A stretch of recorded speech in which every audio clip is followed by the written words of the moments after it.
औज़ुबिल्लाहि मिनश्शैतानिर्रजीम बिस्मिल्लाहिर्रहमानिर्रहीम। अस्सलाम वालेकुम नाज़रीन, लाखों करोड़ों दुरूद नबी पाक सल्लल्लाहु अलैहि वसल्लम की ज़ाते मुबारक पर। नाज़रीन इकराम, आज हम रेंट के हवाले से सुप्रीम कोर्ट ऑफ पाकिस्तान की लेटेस्ट जजमेंट देखेंगे। नाज़रीन, आप पाकिस्तान में हो, पाकिस्तान से बाहर हो, अगर आपने हमारी कानूनी खिदमात लेनी है तो आप 0300 4262278 पर व्हाट्सएप के ज़रिए हमसे रब्ता कर सकते हैं। नाज़रीन इकराम, सुप्रीम कोर्ट ऑफ पाकिस्तान का फैसला justice Yahya Afridi chief justice साहब, जस्टिस मोहम्मद शफी सिद्दीकी, जस्टिस मियां गुल हसन औरंगजेब, इन्होंने इस केस को सुना। सिविल अपील नंबर है 2013/132L, यानी कि 132L/2013। एल से मुराद है लाहौर हाई कोर्ट के फैसले के खिलाफ 132 नंबर यह सिविल अपील है, 132L/2013। इसका टाइटल है Mrs Tasneem Abbas versus additional district जज लाहौर वगैरह। नाज़रीन इकराम, मौजूदा अपील में अपील कुनिंदा मिसेस तस्नीम अब्बास ने लाहौर हाई कोर्ट के मुअर्रखा 7/5/2012 के फैसले को चैलेंज किया है, जिसके जरिए इसकी रिट पिटिशन नंबर 28906/2011 खारिज कर दी गई थी। ये रिट पिटिशन अपील कुनिंदा ने एपीलेट कोर्ट के मुअर्रखा 6/7/2011 के फैसले के खिलाफ दायर की थी। एपीलेट कोर्ट ने यह अपील मुद्दा अलैह नंबर 3 हाफिज अयाज आलम उस्मानी की तरफ से मंजूर की थी, जो किराया ट्रिब्यूनल के यानी रेंट ट्रिब्यूनल के मुअर्रखा 9/3/2011 के फैसले के खिलाफ दायर की गई थी। यानी रेंट कोर्ट के फैसले के खिलाफ ये अपील थी। रेंट ट्रिब्यूनल ने अपील कुनिंदा की दरखास्त बेदखली मंजूर करते हुए मुद्दा अलैह नंबर 3 को घर number house number 8C1 Shahid colony Ferozepur road Lahore खाली करने का हुक्म दिया था। अपील कुनिंदा ने अपनी बेदखली की दरखास्त में तीन ग्राउंड्स अख्तियार की।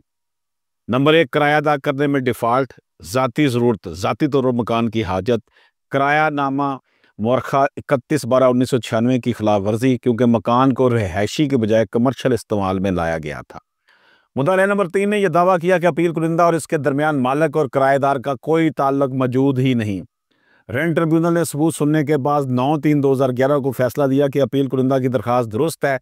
मुद्दा अलैह नंबर 3 को 2 माह के अंदर मकान खाली करना होगा और किराए के बकायाजात भी अदा करने होंगे, जनवरी 2000 से फी माह 4400 रुपये तक। मुद्दा अलैह नंबर 3 ने अपील की और कहा कि यह मकान उसने अपनी रकम से खरीदा और अपील कुनिंदा सिर्फ बेनामी मालक है। इसने सिविल कोर्ट में मुकदमा भी दायर किया कि वो असल मालक है। किराएनामे पर इसके दस्तखत जाली हैं। एपीलेट कोर्ट ने दस्तखतों का मुवाजना शनाख्ती कार्ड और पासपोर्ट से किया और कहा कि दोनों में फ़र्क है। मजीद एक खत 10/7/2008 को बैंक मैनेजर को लिखा गया भी बतौर सबूत आया, जिसमें दस्तखत की तस्दीक का जिक्र था। अपील कुनिंदा ने तस्लीम किया कि किराया इसके शोहर को दिया जाता रहा, लेकिन कोई रसीद नहीं दिखाई गई। इन तजादात की बुनियाद पर एपीलेट कोर्ट ने अपील मंजूर कर ली और कहा कि अपील कुनिंदा को असल मलकियत सिविल कोर्ट में साबित करनी चाहिए।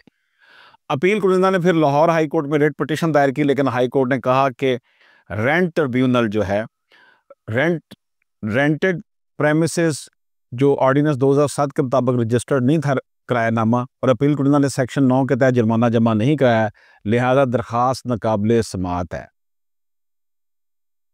नाज़रीन इकराम,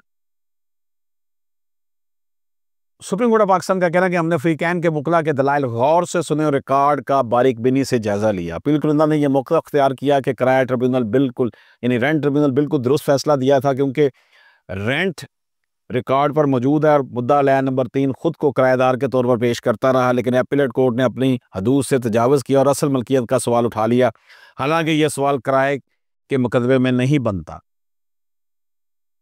हमारे नज़दीक ये उसूल बहुत वाज़ेह है कि किराया के मुकदमात में अदालत सिर्फ मालिक और किराएदार के ताल्लुक relationship of landlord and tenant को देखती है।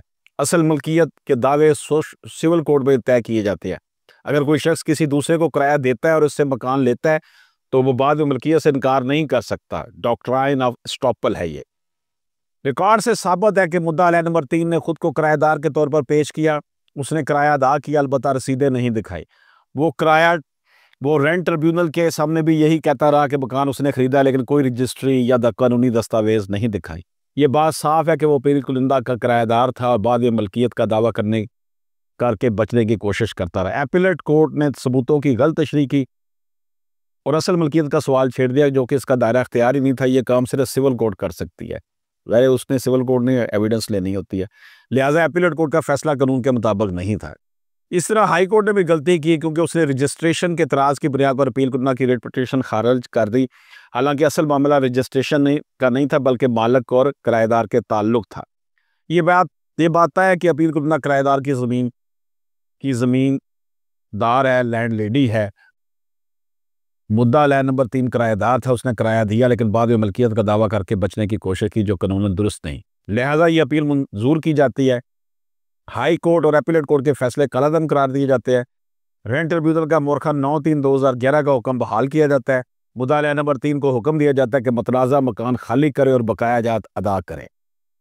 नाज़रीन किराम, इस पे जो चीज़ डिस्कस हुई है वो मालिक और किराएदार का ताल्लुक है। अदालत ने कहा कि असल सवाल ये है कि अपील कुनिंदा मालिक मकान है और मुद्दा अलैह किराएदार है या नहीं।